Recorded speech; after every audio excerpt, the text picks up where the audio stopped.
Greetings, welcome to my domain. I'm McGee Brokers Michael. Welcome back to Batman Arkham Knight. Oh, I did a lot of progress. Since the last episode. We seen Deacon Black. I never read Deacon Blackfire, I don't think. Cult leader. Nope. No. There we go. No, I never read Deacon Blackfire because I was going to read that end of the episode. Anyway, Joseph Blackfire, cult leader, Gotham City, yada yada yada. A power-crazed, charismatic con man and cult leader, Deacon Blackfire indoctrinates Gotham's homeless population to serve in his cult and aid him in his quest to control Gotham. Blackfire claims to be over 100 years old. No, he's not. He's clearly not 100 years old, considering the fact that we already know someone who's at least 600. Ra's al Ghul. A Native American shaman who was alive after being found guilty of killing a tribal chief and committing heresy. No.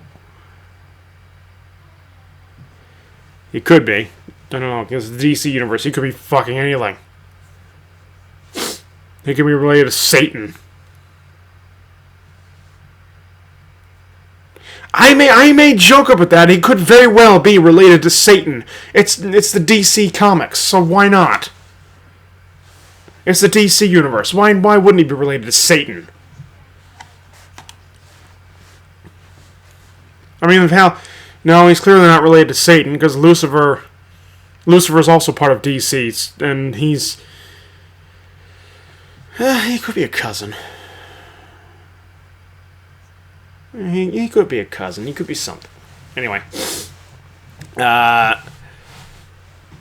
He claims the secret to his eternal youth is bathing in buckets of human blood. Ew.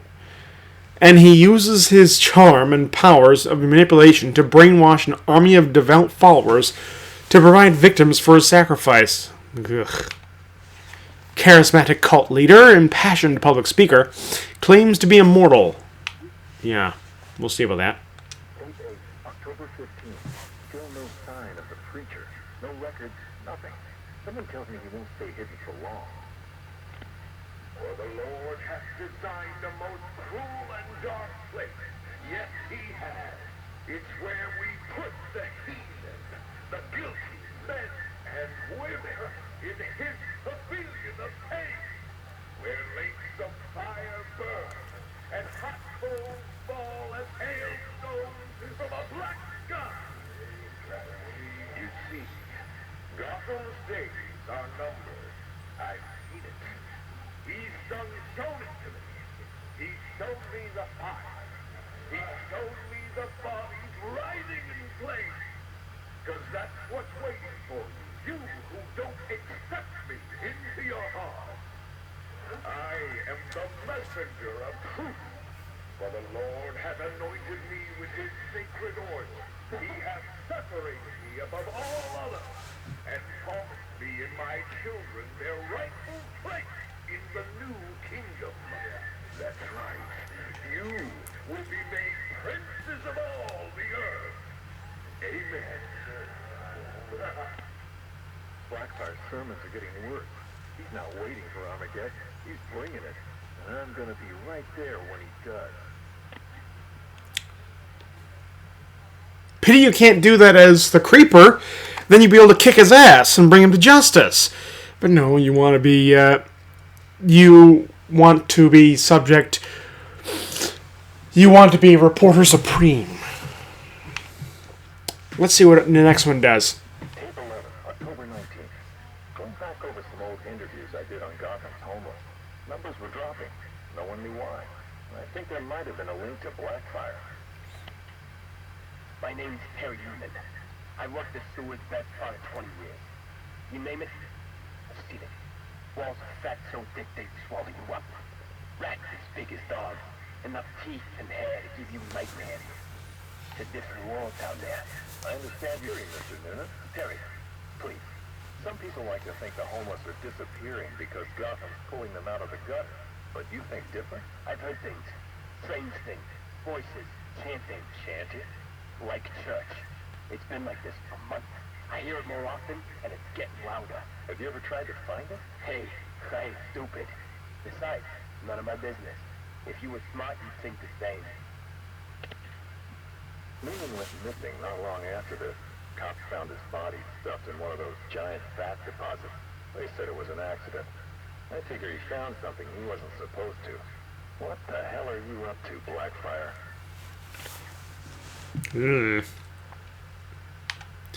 Number 3. 23, October 26th. I was searching the archives and this little gem cropped up. Cops arrest a vagrant who's had a run-in with Blackfire. Guess we're starting to get some idea what this whack job's been up to. Please state your name. I haven't got a name. Not anymore. We're his children. His disciples. Who? Deacon Blackfire. The one true messenger. The Redeemer. He can save Gotham. He can save us all. Well, he sounds like a nice guy. You mock me, you fool. You don't know the power you're dealing with. Okay, why don't you tell me? 1,000 years he has walked the earth, and 1,000 more he will reign. You're smiling. You think I'm crazy? Hey, you're free to believe whatever you want. I doubted him too once, and then I saw it. The blood is his power. He bathes in it. I'm sure he does. You can see it in their eyes when he draws the blade across their throat. They see it then. The light. Okay, buddy, take it easy. I have to leave. We have work to do. The final sacrifice is coming. It will grant him everlasting life. Hey, sit down. Restrain him. Get off me. An army of homeless killers, human sacrifices, bathing in blood? I hope they're planning another sacrifice. You can't win the awards without a little human tragedy. Oh, God. What's next?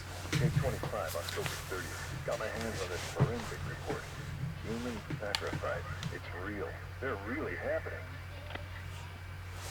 The deceased M. Hollis, located in the abandoned premises, front-facing room to Hammond Close.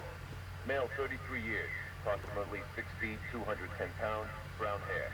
Found lying face up on a table central to the room. Contusions on the wrist and ankle, indicating the victim was restrained with a thick cord or rope. The neck has been cut, deep incision severing the esophagus and main artery. The body appears to have been drained of blood. Victim is naked. Clothes have been burned as well as personal effects. No sign of murder weapon. Symbols have been drawn onto the walls in victim's blood.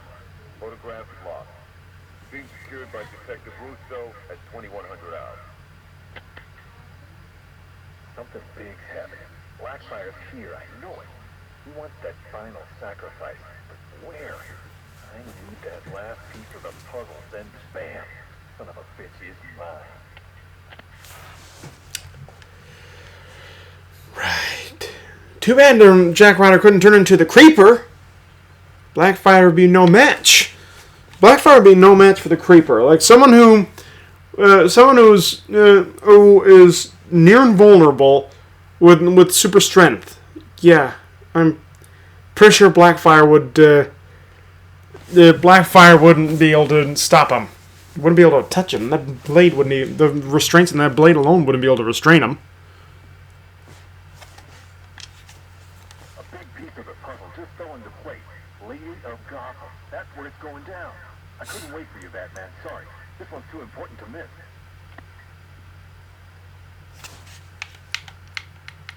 Oh my God.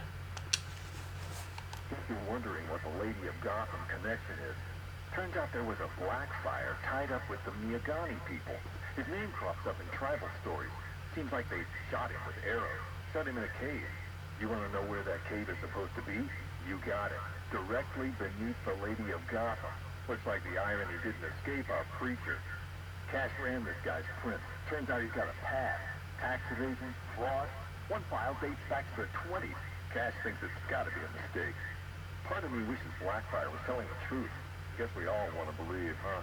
Too bad he's just another con man.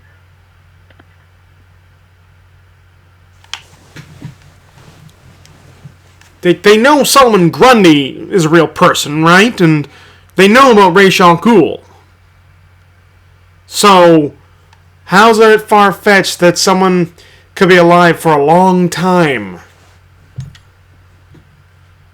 Wait, how long was... Batman the Cult, 1988. So Blackfire was introduced previously. Also, I had, in order to get one of the riddles, I had to unlock I had to get Deathstroke's attention. So I got Deathstroke's biography. I also unlocked a few more audio tapes. I believe one more for Riddler and 2 more for Penguin. 1 more for Riddler, 2 more for Penguin. The Harley Quinn ones. Arkham Knight. What ones did I unlock? What tapes I unlock? I suppose it should be there. It should be written there. Okay, Slade Wilson, mercenary, mobile, based in Mobile. Eye color blue. He's got one eye. Hair gray. 6'5", 220. New Teen Titans number 2. Originally a soldier in the U.S. Army, Slade Wilson was part of an experimental super soldier program where he gained enhanced strength, agility, and intelligence. Deathstroke became a mercenary soon after the experiment and rapidly gained a reputation as one of the world's greatest assassins. Following his defeat and incarceration at the hands of Batman, Deathstroke escaped from maximum security wing of Blackgate Penitentiary and continued working as a gun for hire, hoping that one day he'd get another shot at his nemesis.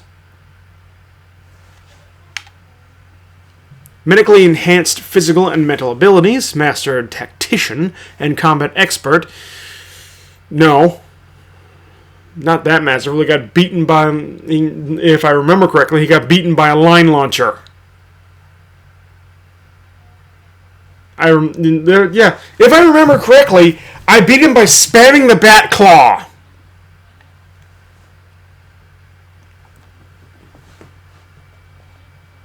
That's how I beat him. He didn't prepare for that one. Oh, God. But yeah, that's how I beat him. I spammed the bat claw. But, yeah. I think he's going to be beaten the same way Arkham Knight was beaten. Not by jumping from perch to perch, but by blowing up his big-ass tank. Let's see. Missing his right eye. Okay, but I also unlocked some stories, but first, I got some Arkham Knight things.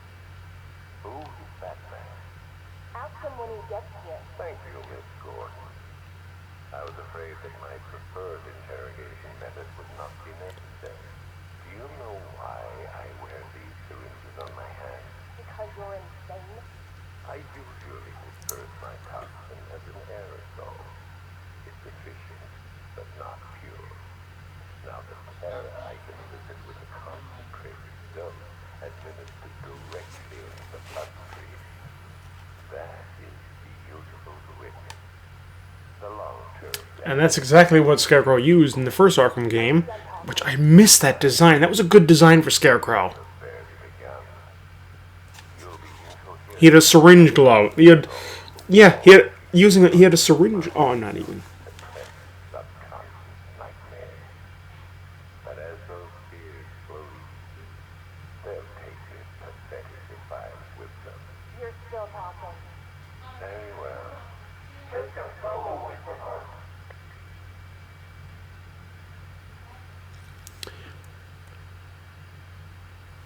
Yeah, his syringe glove was a great part of his costume in the first Arkham game.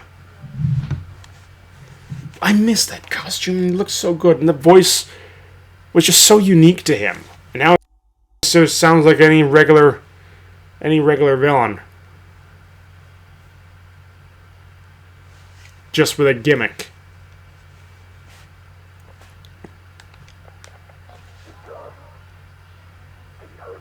Spare me the good cop, bad cop routine. You're supposed to talk. Play the card. Wait for Batman. That's what he's taught you, right? I've got nothing to say to you. Me? I thought for hours. Because I knew, right? Batman was on his way to save me. The bastard let me talk. Eventually, ran out of things to say. So trust me. You can't count on Bruce to save you. Bruce. Yeah, Scarecrow doesn't know. It's Arkham. Now here's the cover. Batman likes to play the hero, Barbara, and he's pretty good at it. But it's a fact. Batman's not about saving me. No, he's about punishing the guilty. And don't get me wrong. It was really fun. And try. But when it comes down to it, when he has to make a choice between you and the mission, he'll choose the mission. Every time. You're wrong. Look me in the eye and say that. Jason? Uh-oh.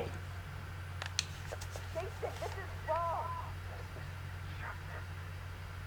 He left me. He lost you. And he mourns for you. Come home. Can't go back. You don't know what Joker did, Barbara. He hollowed me out and filled me back up. Jason. We can fix it. I can fix it! I know now what to do. I take all this pain, all this blackness, and I put it all in a bullet, and I put it right between Bruce's eyes. Joker said, Jason. You want revenge on the man who hurt you? You've got one shot. Come back to the manor. Let us help you. Don't let Joker win. How now? He misses you. We all know. The cloud burst charged tonight. It's time. Someone put a guy on her. Anyone hurts her, they're a dead man.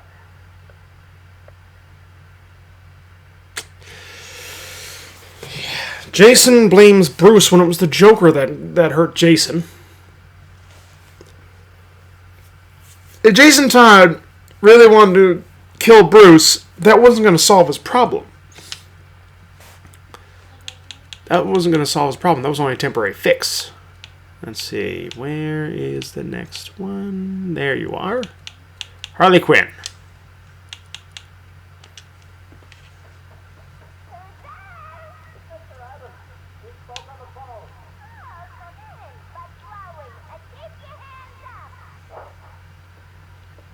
Thank you for agreeing to see me, Miss Quinzel. Well, you said you knew something about Mr. Day. Start talking. Well, it's not every day I have a not pointed at my face. It's rather exciting. You gotta go 2 seconds before I blow your wrinkly old brains out. What's so funny?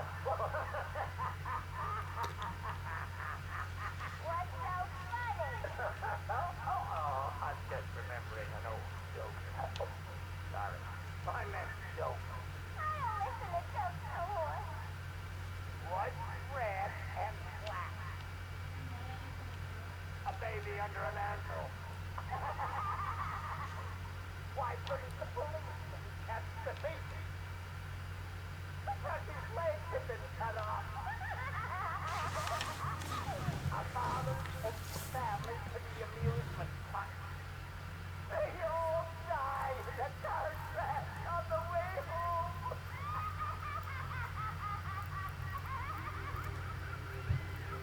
You're real funny. You know, I always act like I can. I miss my face. Oh, poor Harley. I miss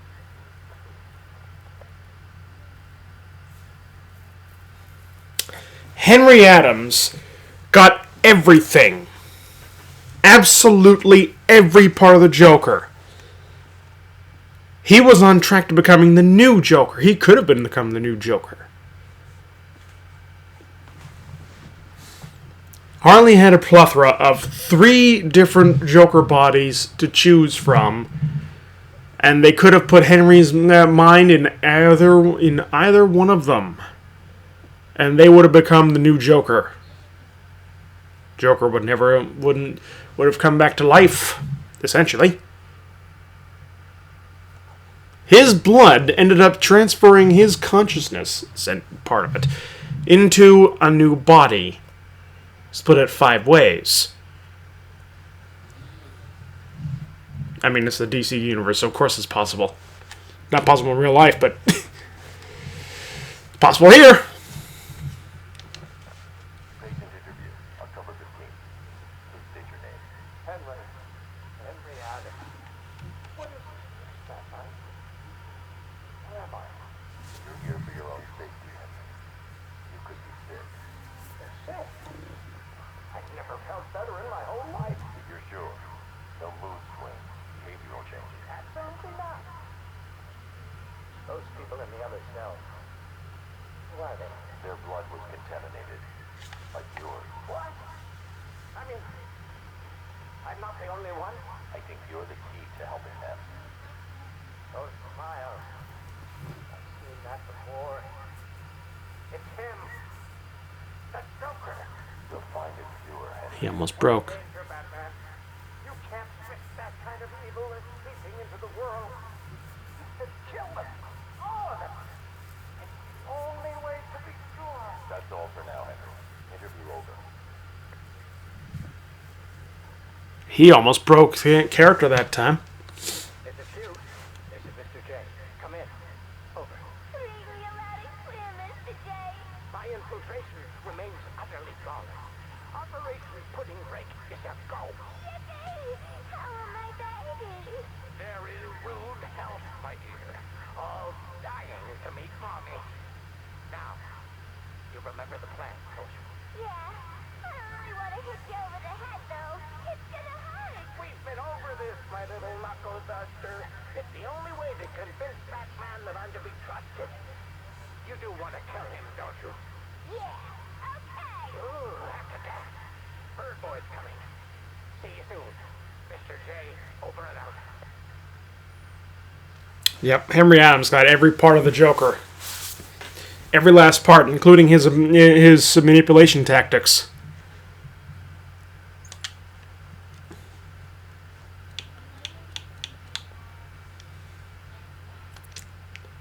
Nothing left. I seen all that. I got the first one, now it's time for the second one. God is the third bat fanatic to muscle in on our turf. What sort of people we can trust him? The glory. Give him a chance. Start the sticking court. But I'm like you, a lot to look a man in the eye. Did you bring a good tool? Yeah, real funny, Mom. You keep talking like that, and Scarecrow's little ceasefire ain't gonna happen. Let this Arkham Knight run his army. Leave him and Scarecrow to chase the bat. We can take care of ourselves. I'm having nothing to do with your fight, John. Aside from my car, of course. You just make sure our men are armed and their guns are loaded. Oh, don't you worry, Rob. The guns are loaded. Every bleeding second of it is true. Yeah. Get claret everywhere. Looks like you've done 10 bags of running. Oh, my arm. I think it's broken. This is gonna be good, otherwise I'll put you back in hair. What happened? Oh, we got to the dock, like you said. All these men, they had the same idea as us. Someone warned us, didn't they? You, the gay, filthy scum. Come on, please. Someone got the job on all of us. They fooled everyone. What? You went through us like we weren't there. I never seen anything like it. The Arkham Knight. He had a gun in my mouth. Said, this is a family now. We all gotta get along. Said, you better know your place. Hate me. And don't shoot the messenger, right, boss? Nah. Arkham break. Bloody arm now.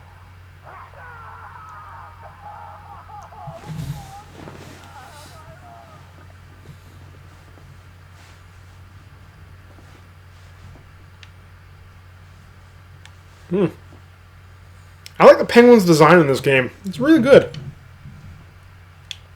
Okay, who is next? Riddler. At the last Riddler thing. Right. Riddler bought memory formatted. Adaptive AI algorithms uploaded. Joint oil. Now, give my creation life! Ah, damn it! Useless hunk of dead metal. You want to become a semi-automated theme park mannequin? Because that's the fate in store for you. Problem, Eddie? Ah, Miss Kyle. You're here. And you already have company. Almost, anyway. Did you lose your friend's battery? Why, yes. In a manner of speaking, anyway. I'm depleted. And always compensating for it, too. Oh, Catwoman, your wit never ceases to occur.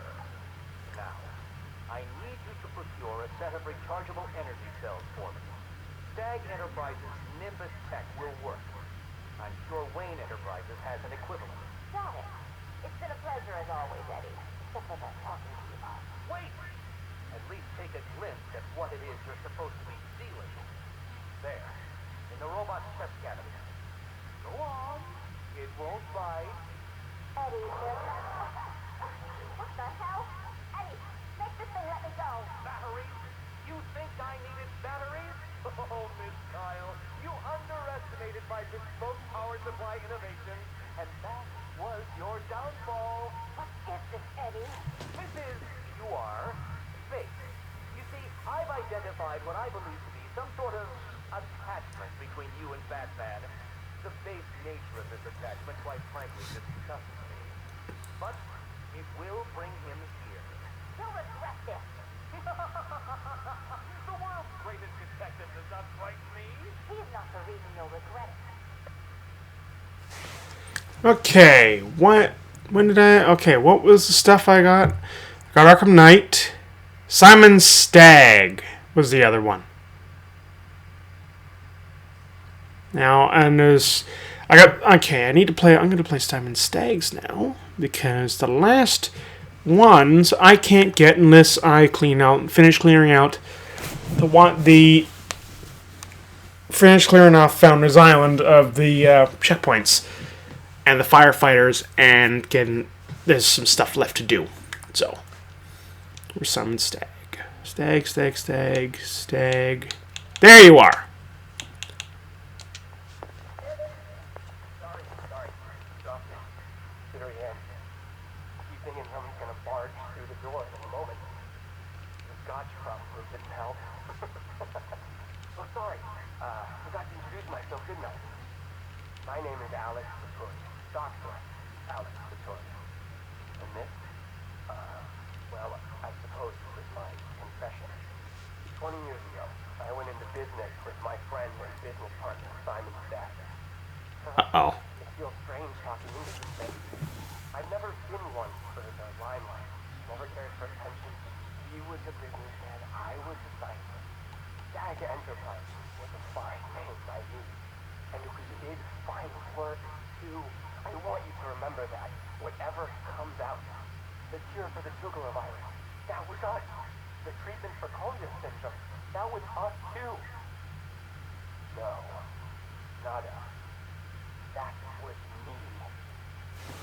I never cared about the financials, of course. I never needed to. Don't you worry, Alex. Simon used to say, and I believed him. Right after his day, he told me there was a big, gaping hole where next year's budget was supposed to be. I wonder. Now, of course, he's lying. I mean, if you just come out and ask me, I'd probably have said no. I'm no bleeding heart, but if there'd been no need. Sorry. I'm getting ahead of myself, aren't I? Anti-anxiety, they rattle your brain. What I'm trying to say is that day, the day we ran out of money, that's when the weapons contract began. Uh-oh. Hello? Yes, hello. I am in a better mood today. I've discovered a pharmaceutical cure for paranoia. You put the anti-anxiety pill straight into the whiskey bottle and you swirl it around. No. What was it? Oh, yes! Chemical weapons. Biological weapons. Oh, wonderful things. We went into this space people, but it turns out that killing them pays better. Not enough for Simon, though. That's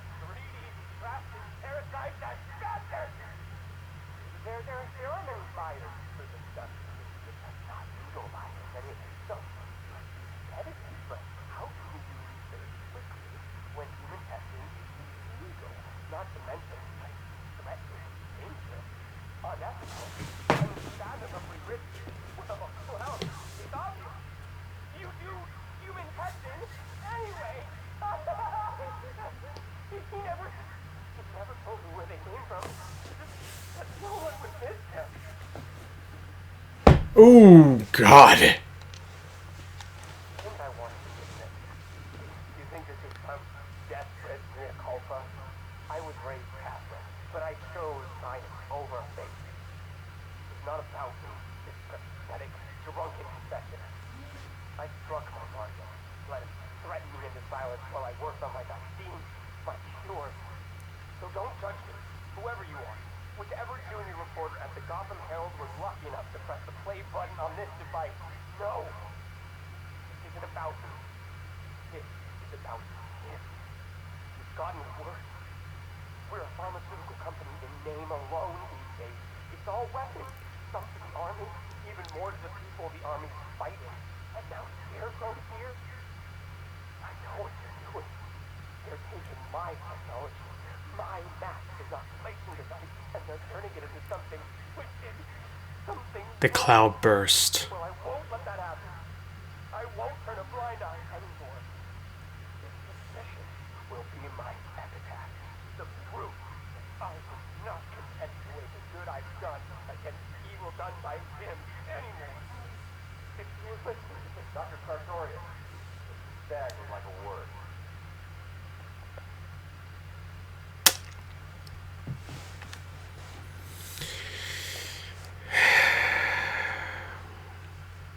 Yep. And we got a couple stories, too. I unlocked a lot of them. All of them, actually. 254 days, 17 hours, and 9 minutes. It seemed like a lifetime, yet still he hungered, every waking moment a test of will. He'd never truly been free from the cravings, but at least now he'd found a means to channel all that pain into something productive, something worthwhile. He'd returned to Santa Prisca broken and desperate, still reeling from his run-in with Batman in Arkham City. He was searching for solace, a fresh start, a means of making the nightmares stop. When he arrived in the slums of his homeland and found a young boy bleeding out from a gunshot wound in the street, mother wailing by his side, Bane realized what had really drawn him back here. Beneath the veneer of luxury resorts and spas, Santa Prisca was a hotbed of corruption, ruled by vicious cartels, drug lords amped up on venom, embroiled in a bloody turf war that had claimed countless innocent lives. Bane had started from the bottom of the and worked his way up. Now, as the sun bled out over the horizon, he admired the fruits of his labor. 12 severed heads lined up on the beach in various states of decay. The 12 most powerful drug lords on the island. His work was almost done. Just one target remained. Penedora, the stone fortress in which he'd been born, raised, and forever corrupted. It was time to tear it all down. Well, he sort of turned over a new leaf. You know, sort of. Green Angel! To find Batman, find the injustice. Please, God, don't hurt me. The man in the suit backed away, tossing his wallet into the ground. His attackers closed in. One of them scooped up the wallet and fingered the notes inside. Jackpot!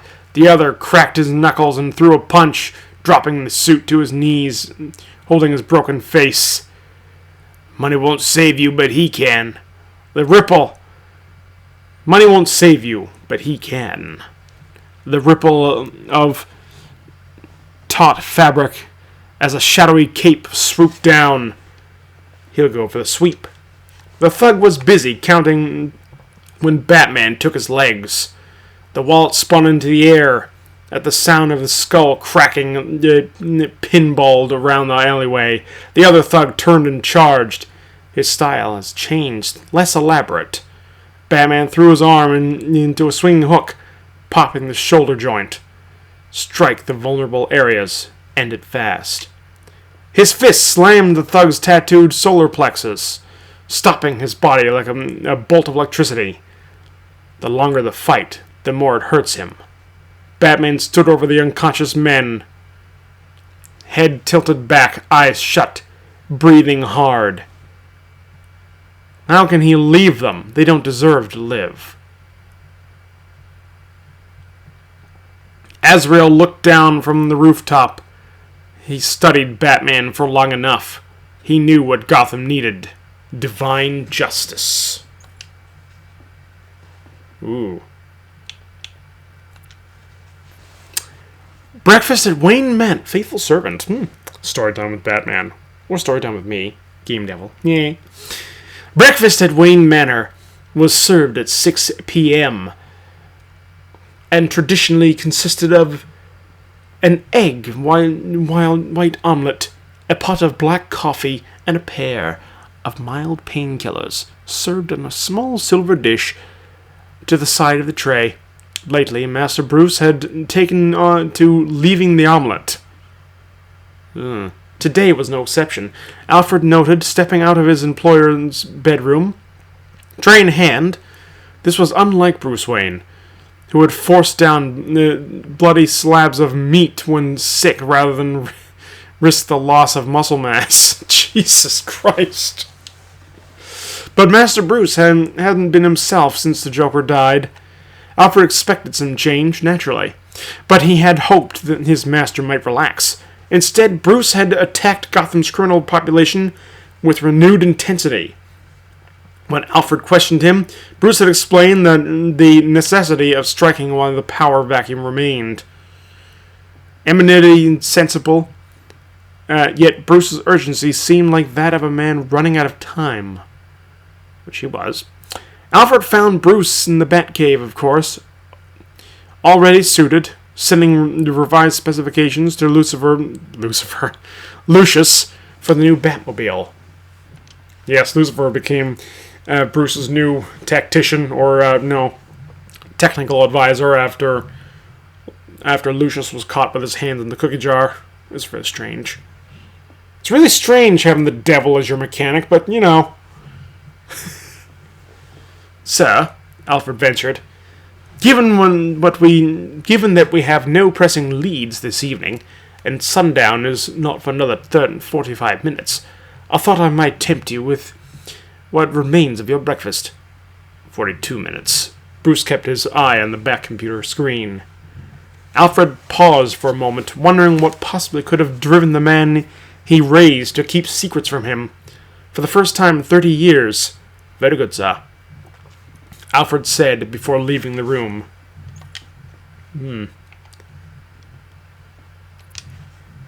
A close shot with Deadshot by Jack Ryder. Surprised Deadshot hasn't showed up. Are you ready, Jack? Are you ready, Jack? Batman asked, looking straight at me, one eye filled with admiration, the other with respect. I'm ready, Batman, I replied bravely. That's not how it went down. Then let's do this, Jack, together, Batman asked, really. Yeah, sure he did. The Dark Knight stood up from behind our cover, then, as we prepared to take on the deadly assassin Deadshot together. Was I afraid, dear reader? Well, I was terrified, but I couldn't let it show. Batman needed me. No, he didn't. Then I saw it. The laser sight playing like a lover's tongue across his nipple. Batman, no! I shouted dramatically. I dived forward, then knocking the caped crusader to the ground as the bullet whizzed past my ear. Batman was back on his feet in an instant, however. He grabbed me and pulled us both into cover behind a chimney chute in the bombed ruins of Arkham City. "What now, Jack?" Batman asked, his voice cracking slightly under strain. That's not what happened. I thought for a moment, you need to hide behind cover whenever he's looking in our direction, Batman. I'm explaining patiently.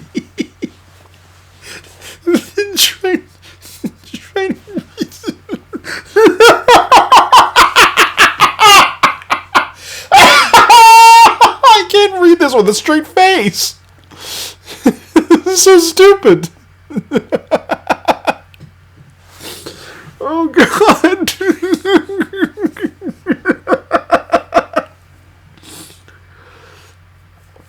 Oh, and then try to reach the helipad. Batman looked at the distance between him and the sharpshooter marksman. "You can do it, Batman." I said, "Reassure you." I know you can.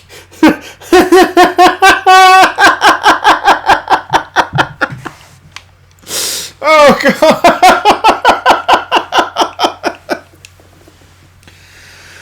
Oh God.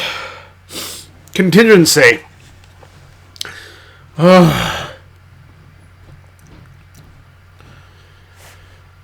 Slade pushed the hunting knife along the whetstone.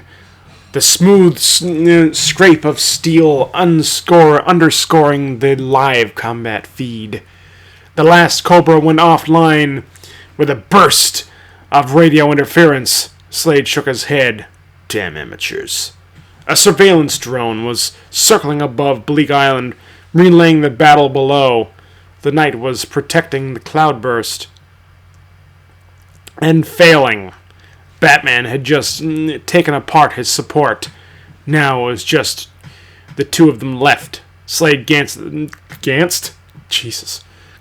at the monitor, their heat signatures stalking each other through the city streets. He ran his thumb along the blade, still dull. This was torture, forced to watch from a mobile command center. The Ace Chemicals siege, the occupation, everything. Batman had taken an entire army and was winning. Taken on an entire army. Slade didn't belong here observing. It was like watching someone play a video game badly, itching to pick up the controller. Contingency wasn't his style. He was better than that, but Scarecrow knew just how to sell it. He promised the soldier an end to those nightmares, the fear that made his hands tremble. Revenge. Revenge. That is what you seek, and I can give it to you. The Knight's tank took a strike, systems critical. A plume of white static erupted on the screen. No one was making out of that thing alive. Seconds later, the radio crackled. "It's time," Scarecrow announced. "Batman is yours." Slade tested the blade. It was sharp enough now. Scary. Frozen out! Wrapped in cold, Nora slumbered. Deep in slumber, Nora dreamed. She dreamt of Victor, of the man he was, and of the man she knew he'd become. She heard him sometimes, his new metallic voice piercing through the frozen veil of her sleep like an ice pick. She heard his curses, his muttered threats, and when whatever new therapy he was working on failed, when cells refused to divide and line up like soldiers on parade, when carefully authored mutations lay stubbornly dormant in unresponsive genes. She heard his harsh, anguished screams.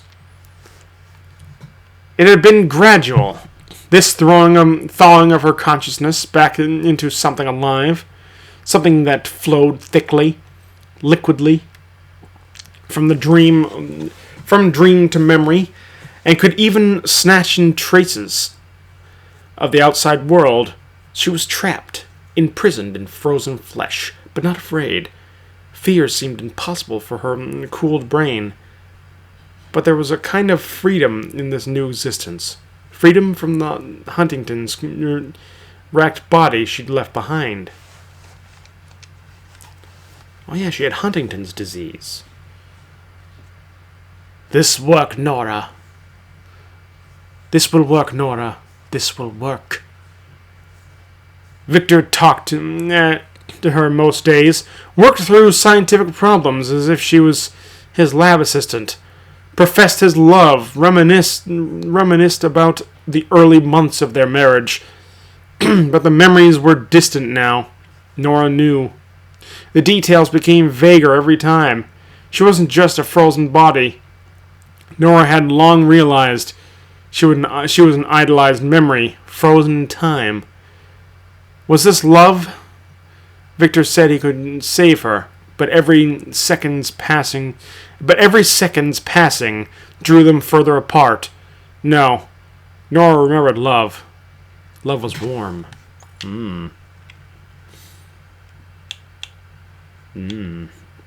Scary. Or what's this? Did I read this one? Yes, I did. Wallflower. Yeah. Ivy's a flower now. Pamela stirred from her slumber and squinted at the lone orchid on her nightstand. Conventional wisdom says a Glorisoa could never survive in such dry, frigid conditions.